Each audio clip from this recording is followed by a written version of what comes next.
लगता है, तो भी परमात्मा स्वयं अपने अंश के द्वारा प्रकट होकर वहां पर वापस धर्म की स्थापना करते हैं। और परमात्मा ने बोला कि रावण को मारना है, तो वो उनसे बड़ी भारी बात है। अब ये समझ में नहीं आता है कि रावण जैसों को लोग पुण्यात्मा बोलते हैं और बड़ा भारी भक्त बोलते हैं। अरे जब शिव जी नारायण का कुछ नहीं बिगाड़ सके, कृष्ण का नहीं बिगाड़ सकते, आप श्रीमद् भागवत उठा के देखिए, आपको पता चल जाएगा। जब श्री कृष्ण और जब रामेश्वर की स्थापना करी तो इसलिए करी भगवान राम ने, ताकि वहां पर भगवान शिव का मान रह जाए। अचानक अगर भगवान राम ने जाकर मार दिया होता ना, तो सबकी धज्जियां उड़ जाती, जितने वरदान दिए ना धरे के धरे रह जाते, सबका मान खंडन होता कि शिव जी का वरदान दिया वो देखो कहीं भी नहीं कर पाया, शिव जी का वरदान भी कुछ नहीं कर पाया राम के नाम भगवान नारायण के आगे। परंतु उन्होंने मान रखा कि शिव का मान रहे, शिव मेरे परम भक्त हैं। आप लड़ रहे हो और आप उस रावण को, जिन्होंने कई लड़कियों के सुर नर नाग मोर गगंधर्व कन्या रूप मुनि मोहिनी ऐसी कन्याओं को उठा के ले आया था, उनके धर्म को भ्रष्ट किया, वो सतियों के धर्म को भ्रष्ट किया उसने। और राक्षसों, एक ऐसा राक्षस था वो, शिव जी की पूजा तो की उसने, पर उसके बाद में शक्ति आने पर क्या किया, शिव जी तक भी उसके मृत्यु की विजय कामना करते थे कि ये मर जाना चाहिए। क्यों? क्योंकि उसने धर्म के इतने छेद किए, धर्म विच्छेद किया उसने। कितना विच्छेद किया पता है आपको? मुनियों को काट कर उसका रक्त मंगवाता था, अपने जितने मिलने वाले उनको पिलाता था, गऊ गढ़वाई उसने यज्ञों को बंद कर दिया, क्योंकि यज्ञों से देवताओं को बल मिलता है और देवताओं को बल नहीं मिलना चाहिए, उसने यज्ञ बंद कर दिए। यज्ञ बंद हुए तो शिव के नाम का, जिस शिव के नाम का तुम बोल रहे हो ना कि शिव जी की आराधना करके वो इतना बड़ा बना था, उन शिव के नाम का जो यज्ञ होता था ना, वो बंद करवाया था रावण ने। और उस रावण को आज इस कलयुग में पूजा जाता है और उसको महान बोला जाता है, महान शिव भक्त था। अरे महान शिव भक्त कितने मुनि थे, उनको भी तो देखो, रावण की कोई औकात नहीं थी उनके सामने, पर मुनि कभी क्रोध नहीं करते थे, ब्राह्मण कभी क्रोध नहीं करते हैं। उसके उसके खून में राक्षस का खून भी मिक्स था। पिता तो ब्राह्मण था पर माता उसकी राक्षस थी, वो राक्षसी प्रवृत्ति उसने नहीं जाने दी। उसका भाई विभीषण था। अब राम जी ने पूछ कर मारा, राम जी को पता ही नहीं था। राम जी को, आपको क्या बोलते हैं, राम जी को पता ही नहीं था कि ये रावण मरेगा कैसे। अरे जो पल पल की जानने वाला है, शिव जिनको नमस्कार कर रहे हैं, रामेश्वर की स्थापना करी, उस समय भगवान शिव ने कहा भगवान आपने मेरा मान बढ़ा दिया। और रामेश्वर की जो वर्ण जो आपने है, आप वाल्मीकि रामायण उठा के देखना, अध्यात्म रामायण उठा के देखा, रामचरितमानस उठा के देखना, जितनी भी रामायण है, शिव जी ने बोला है कि परमात्मा आपने मेरा मान रखने के लिए स्थापना की है। भक्तों हरिहर का स्वरूप आपने बताया है, आपने मेरे नाम से स्वयं की भी स्थापना कर दी यहाँ पर, और चूंकि मेरा मान खंडन न हो इसलिए आपने यहाँ पर मेरी पूजा की और स्थापना की है कि इसको देखने से राम के दर्शन के, नारायण के दर्शन के, कृष्ण के दर्शन के और शिव के दर्शन के, दोनों के, हरिहर के दर्शन करने का पुण्य मिल जाए, भक्तों का कल्याण हो, इसलिए आपने रामेश्वर में एक और धाम की स्थापना कर दी। ये उसका कारण था। इसका कारण ये नहीं था कि शिव जी वरदान देंगे तब भगवान राम उसको मारेंगे। अरे वो पूछते भी नहीं, मार के आ जाते, किसी को पूछने की आवश्यकता नहीं थी। माता सती है ना, शिव जी राम जी की परीक्षा लेने आई थी, तो भगवान राम ने तुरंत दूर से देखकर बोला उनको कि हे माता, कहाँ वृषकेतु, हे माता, मैं दशरथ पुत्र राम आपके अपने भाई सहित आपको प्रणाम करता हूँ, दंडोत प्रणाम करता हूँ। दंडोत लेट गए और बोला आप इस भयंकर जंगल में सीता का रूप धारण करके क्या कर रही हैं। माता सती तक वो हो गई। और सती माता ने जब भगवान राम की परीक्षा ली, इसलिए भगवान शिव को भयंकर क्रोध हुआ। उन्होंने बोला मैं माँ सीता को अपनी माता समझता हूँ, राम को, भगवान नारायण को अपना पिता समझता हूँ, और उन माता पिता का रूप धारण करके तू माता का रूप धारण करके चली गई, अब तू मेरे लिए पूजनीय हो गई, मैं तुझे नहीं रखता। अपने साइड से जो वामांग का जो आसन था उठा के जो है सामने रख दिया कि तेरा आसन आज से खत्म हो गया। उस कारण से उन्होंने अपने शरीर को त्याग किया, वापस पार्वती रूप में आई। वापिस उन्होंने बोला कि मुझे रामायण सुनाए, राम के तत्व को समझाइए, कृष्ण के तत्व को समझाइए, मुझे नारायण के पर ब्रह्म के तत्व को समझाइए। और उसी तत्व को श्रीमद् भागवत महापुराण के रूप में बताया गया, उसी तत्व को राम कथा के रूप में बताया गया, उसी तत्व को श्री कृष्ण कथा के रूप में बताया गया। तो कृष्ण कौन? ये श्री भगवान।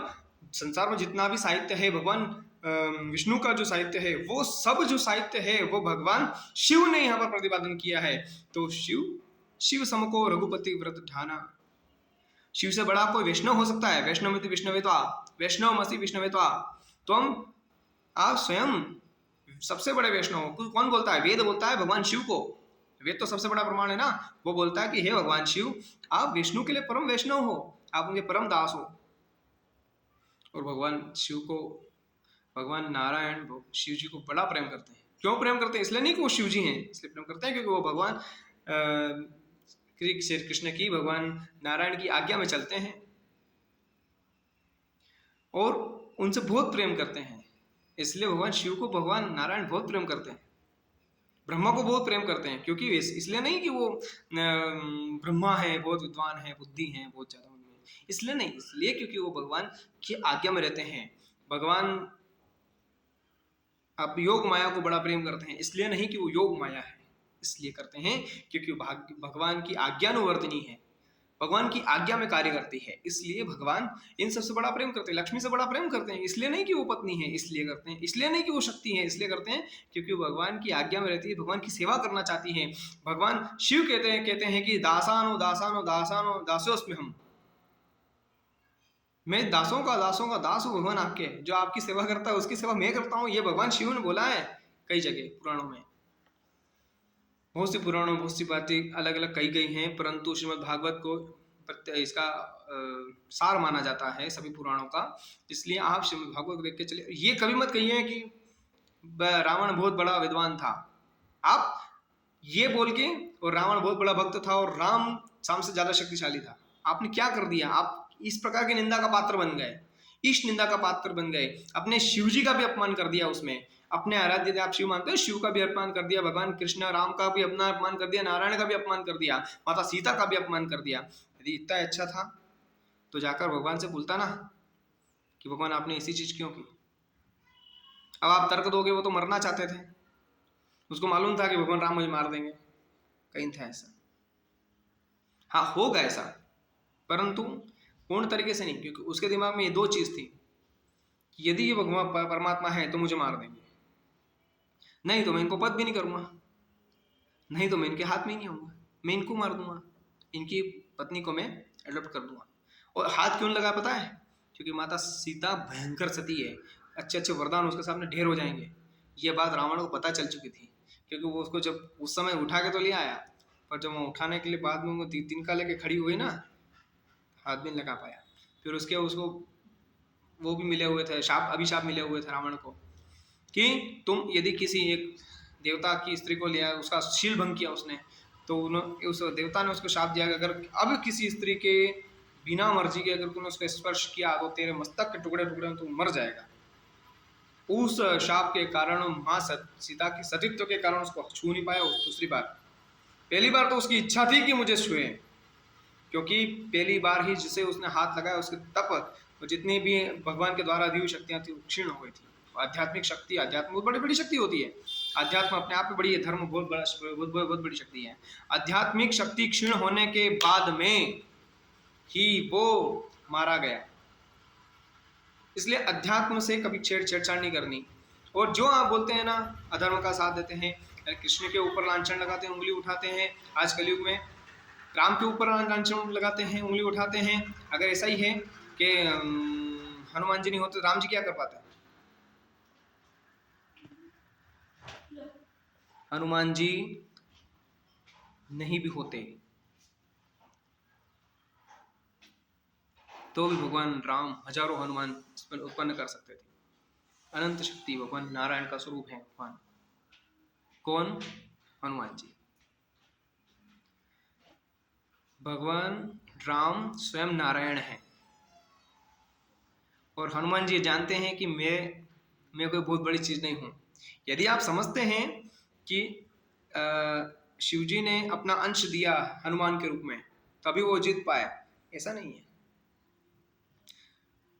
रामचरितमानस में तुलसीदास जी ने एक बात लिखी है कि जब रावण के दरबार में हनुमान जी खड़े होकर रावण से संवाद कर रहे थे ना, एक बात बोली थी ना हनुमान जी ने कि शंकर सहस विष्णु अजतो ही सकैन राखी राम कर द्रोही। शंकर सहस सहस्त्र, हजारों शंकर मिलकर भी, हजारों विष्णु मिलकर भी, हजारों ब्रह्मा मिलकर भी राम से द्रोह करने पर तुझे बचा नहीं पाएंगे। किसने बोली थी ये बात? हनुमान जी ने बोली थी। जिसको तू साधारण मनुष्य समझ रहा है, वो अखंड ब्रह्मांड नायक हैं, अखिल ब्रह्मांडों की, कई ब्रह्मांडों के स्वामी हैं, तू तो इत्तू सा भी नहीं है उनके सामने। और भगवान नारायण तो भयंकर अग्नि है और तू पतिंगा है, तो जल जाएगा उसमें। ये बात भी भगवान हनुमान ने भी कही थी और माता सीता ने भी कही थी। आप उन चीजों को तत्व के द्वारा सुने सुने माने यूट्यूब देख लिया, ये देख लिया, ये वीडियो देख लिया, वो वीडियो देख लिया। शास्त्र पढ़ना चाहिए, शास्त्र जो वो पढ़ा हुआ है उसकी बात जानना चाहिए, और जो बोलता है बेचारा उसके ऊपर आपको उसके उससे प्रेम से पूछना चाहिए कि बात कहाँ लिखी है और ये किसको कैसे सिद्ध कर सकते हो। आप दुनिया को दिखाने के लिए कुछ भी बोल दोगे, ऐसा नहीं है। कभी भी शास्त्र पे और साहित्य पे और भगवान पे उंगली उठाने से पहले 10 बार सोचना चाहिए कि हम इस निंदा का पाप कर लेंगे, और हम जिनको हम अपना आराध्य मानते हैं वो सब आपके अपोजिट खड़े हो जाएंगे, आपकी बुराई, आपके अंत का सोचने लगेंगे। क्योंकि रावण के अंत की बात शिव स्वयं सोचने लग गए थे। माता जी ने खुद ने बोला था, पार्वती ने, किससे? भगवान शिव से, इसका अंत कर दीजिए भगवान, ज्यादा जीना नहीं चाहिए, मैं नहीं चाहती ज्यादा जिए। उन्होंने जाकर नारायण से प्रार्थना की, पृथ्वी ने जाकर भगवान नारायण से प्रार्थना की, सभी देवताओं ने जाकर प्रार्थना की, ब्रह्मा ने जाकर भगवान नारायण से प्रार्थना की, इसको मारिए। और राम जी ने क्या कहा है साधुओं से मिलते हुए, पता है क्या? विभीषण से मिलके कि मैं मेरे संकल्प मात्र से संसार के जितने भी असुर हैं उनको मार सकता हूँ।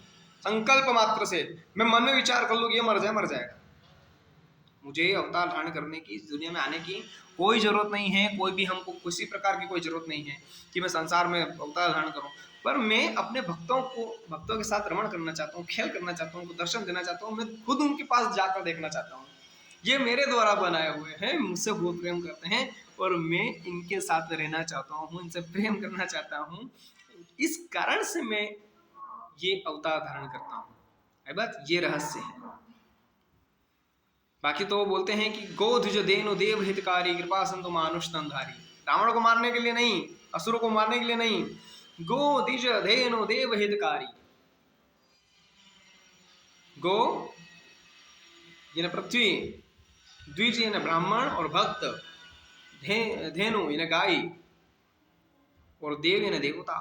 गो ध्वज धेनु देव हितकारी, उनका हितकर करने के लिए कृपा सिंधु भगवान मानुष तनधारी, मनुष्य का रूप धारण किया। गोद जदेनु देव का कृपा सिंधु मानुष तनधारी। हनुमान जी बोल रहे हैं बात, उनसो बैरो कबू नहीं कीजिए, मोहे मोरे कहे जान कीजिए। ये बोल रहे हैं विभीषण जी, उन परमात्मा से बेर मत करो, उनको दे दो। वो जब तक सहन करते हैं ना, उतने ही सहन करते हैं। रघुटी टेढ़ी करके देख लेते हैं ना, इतने में ब्रह्मांड विस्फोट हो जाता है, अच्छे से देवता महादेव तक घबरा जाते हैं। क्योंकि जब भगवान ने नरसिंह रूप धारण किया था ना, महादेव शिव भी उनके सामने नहीं जा पाए थे। वही भक्त प्रहलाद गया था उनके सामने, लक्ष्मी भी नहीं जा पाई, ब्रह्मा भी नहीं जा पाए, नारद ऋषि भी नहीं जा पाए, अन्य अन्य अन्य देवता कोई भी जान उनके सामने जा नहीं पाया, सूर्य चंद्र अग्नि कोई भी उनके सामने नहीं जा पाया।